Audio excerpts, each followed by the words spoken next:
Ces cloches majestueuses pèsent des tonnes. Je vous propose maintenant de découvrir des œuvres invisibles. Invisibles à l'œil nu. La prouesse est à la fois artistique et scientifique. Cette exposition étonnante se tient en ce moment au Luxembourg. Bertrand Boyer, Xavier Roman. Au premier regard, sous les palmiers métalliques de ce musée d'art moderne luxembourgeois, il n'y a rien à voir. Juste quelques plaques étranges. Au cœur de ces disques brillants se dissimulent pourtant des œuvres d'art. Seul le microscope révèle ces grains de poussière d'or sculptés. Des dessins nanoscopiques aussi fins qu'un cheveu. C'est le défi de Michel Paysan. Ce dessinateur hors norme rêvait de faire entrer au musée des œuvres imperceptibles. Les œuvres ne sont pas visibles. D'ailleurs, tout est réfléchissant comme un miroir.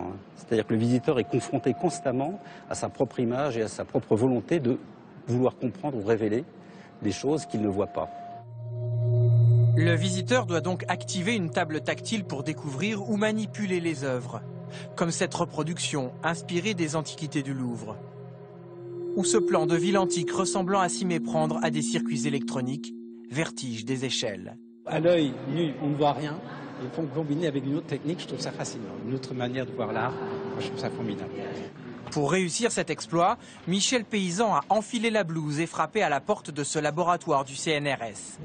À partir des croquis de l'artiste, ces scientifiques ont gravé ses œuvres sur ces plaques de silicium, en les bombardant d'électrons et en y creusant des sillons nanoscopiques remplis d'or. L'idée, ce serait d'utiliser une résine qu'on va polymériser, organique. Là, on parle de pochoirs, de dépôts, de dosage, de matériaux. C'est un langage commun. À vrai dire, il y a deux langages communs, je pense, entre les scientifiques et les artistes. C'est d'une part le langage des artisans et le dessin. Dans ce laboratoire de pointe, les chercheurs sont davantage habitués à manier l'infiniment petit pour développer, par exemple, les technologies des disques durs ultra miniaturisés. Enthousiasmés par ce projet entre art et science, ces ingénieurs ont ainsi réussi à sculpter des détails 6000 fois plus petits qu'un cheveu. C'est une démarche aussi d'essayer de toucher le grand public. Donc là, c'est un moyen pour montrer la science, donc attirer les gens vers la science par des moyens qui ne sont pas des moyens qu'on utilise dans la science normalement.